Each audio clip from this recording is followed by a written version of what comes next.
ኢራንን እየደበደቧት ኢራን የደበቀችውን ልታወጣ ነው። ጦርነቱ ተጀመረ። የሀገሪቱ መከላከያ ሚኒስትር እስራኤል ካትዝ በመላ ሀገሪቱ የአስቸኳይ ጊዜ አዋጅ አውጀዋል። ጥቃቱ የእስራኤልና የአሜሪካ የጋራ ዘመቻ እንዲሁም ለብዙ ወራት ዝግጅት እንደተደረገበት የአሜሪካ ሚዲያዎች ዘግበዋል።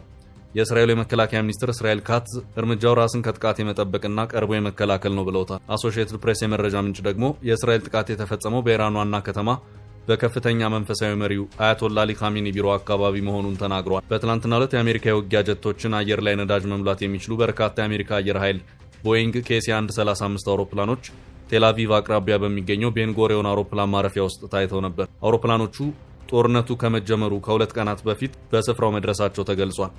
አሜሪካ በርካታ አይነት የጦር መሳሪያዎችን ወደ ኢራን አቅራቢያ ማጓጓዝ ከጀመረች ቆይታለች።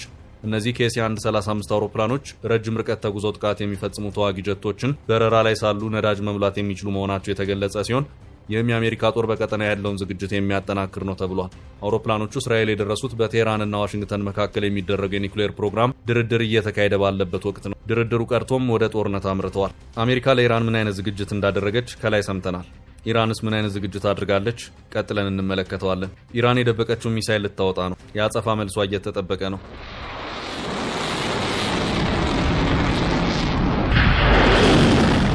ኢራን ምን አይነት ዝግጅት እያደረገች ነው የሚለውን ጉዳይ ስንመለከት ኢራን እጅ አልሰጥም እያለች ነው። የተደበቀ የጦር መሳሪያን እያወጣች እኔም ዝግጁ ነኝ እያለች ነው።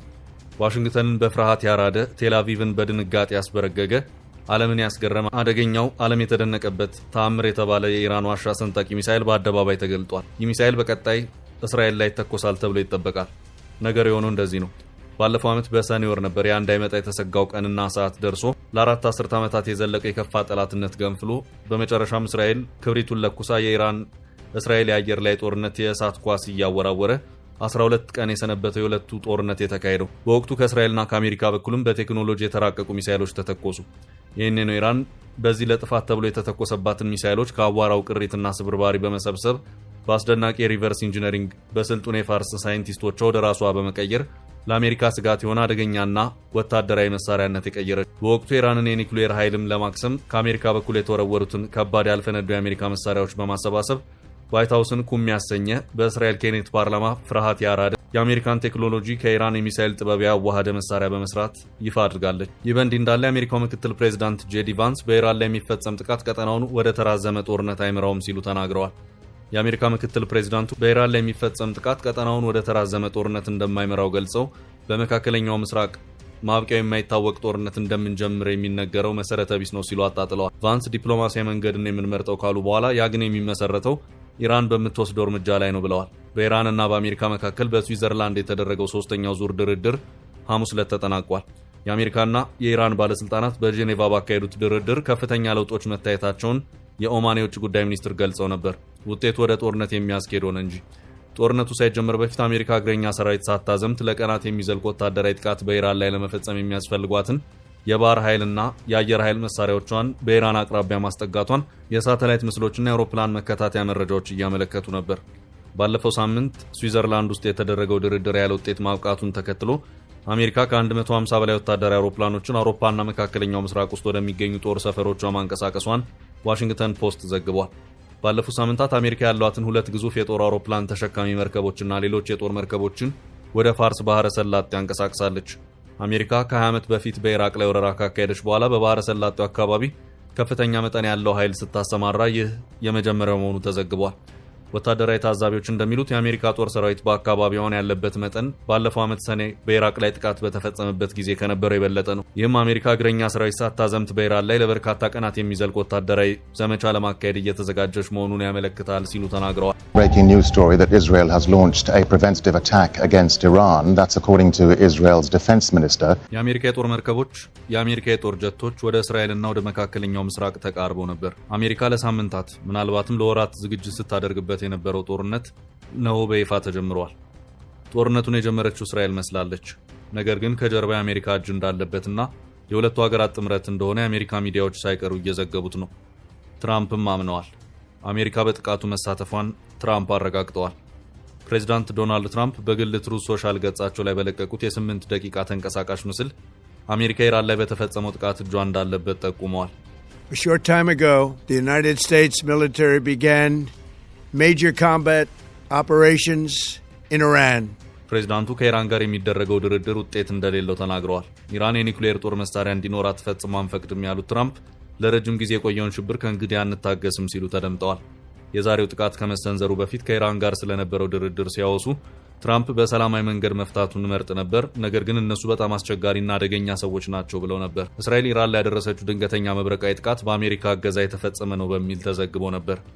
የኢራን መንፈሳዊ መሪ አያቶላ አሊ ካሚኒ ቴህራንን ለቀው ወደ አስተማማኝ ስፍራ ተጉዘዋል ተብሏል። አሜሪካ ቀደም ብላ እንዳሳወቀችው የኢራኑን መሪ ካሚኒ የመግደል ዓላማ ነበራት።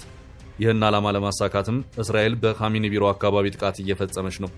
ሮይተርስ እንደዘገበው መንፈሳዊ መሪ የተዛወሩት እስራኤል በቴህራን ላይ ድንገተኛ ጥቃት መፈጸሟን ተከትሎ ነው።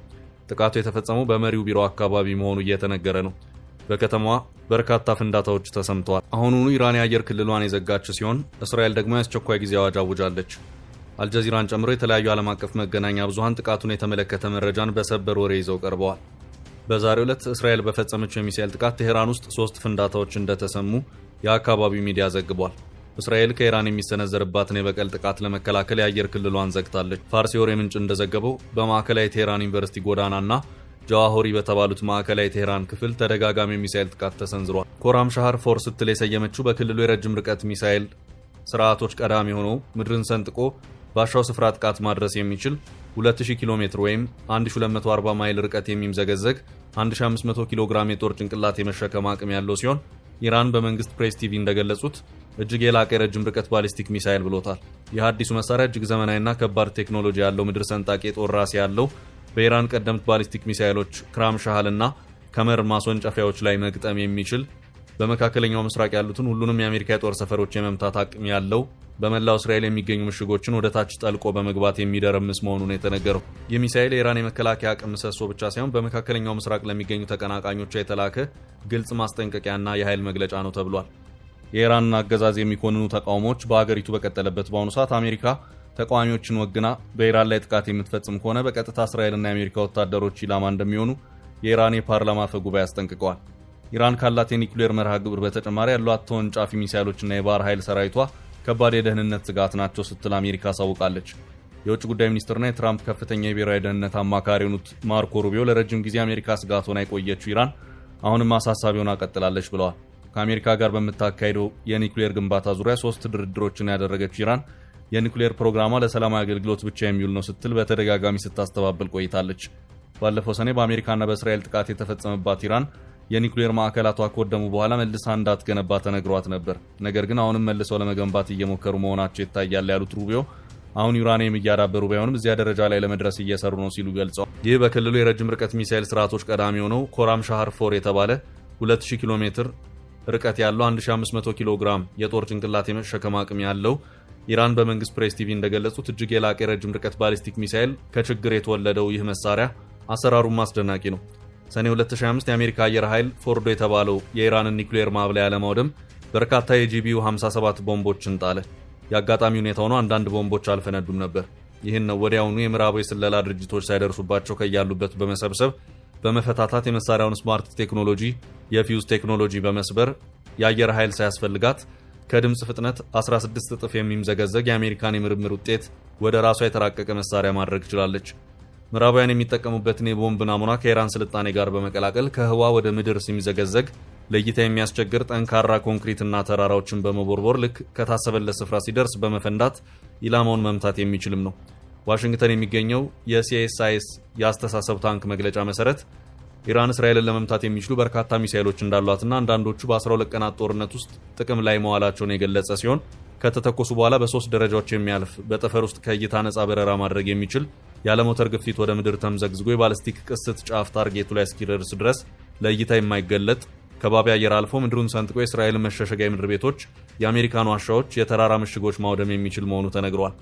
በኢራን አብዮታዊ ጥበቃ IRGC ከፍተኛ የጦር አዛዦች ታጅቦ በድምቀት ይፋ የተደረገው ኮራም ሻሃር ፎር ወይም ከይበር ባሊስቲክ ሚሳይል የቴህራንን ወታደራዊ ዶክትሪን ከመከላከል ወደ ማጥቃት ስልት ወይም ኦፌንሲቭ ስትራቴጂ ያሸጋገረ ታሪካዊ ክስተት። ከኒውክሌር ፕሮግራሟ በተጨማሪ ኢራን ረጅም ርቀት መጓዝ የሚችሉ በርካታ ሚሳይሎች እንዳሏትና ይህም በአሜሪካና በአጋሮቿ ላይ ከባድ አደጋን የሚደቅን እንደሆነ አክለው ይህ የኢራን የተወንጫፊ ሚሳይሎች ፕሮግራም በተለይም አጭር ርቀት የሚጓዙት በቀጠናው ያሉትን የአሜሪካ አጋሮችና የጦር ሰፈሮችን ኢላማ የሚያደርጉ ናቸው ብለዋል። አሜሪካ በኢራን ዙሪያ ያሉት የተባበሩት አረብ ኤምሬቶች፣ ኳታር እና ባህሬን ዋነኛ ወዳጆቿ ሲሆኑ ወታደራዊ ሰፈርም አላት። ሩቢዮ ጨምሮም የኢራን የባህር ኃይል አቅም አሳሳቢ መሆኑንና የንግድ መርከቦችንና የአሜሪካን የባህር ኃይል አባላትን ኢላማ ሊያደርጉ ይችላሉ ብለዋል።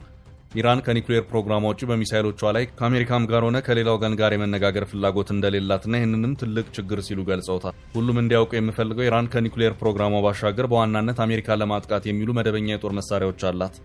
ጥቃት ለመፈጸም የሚወስኑ ከሆነ ግን ጉዳዩ ምላሽ ሊሰጠው ይገባል ሲሉ አስጠንቅቀዋል።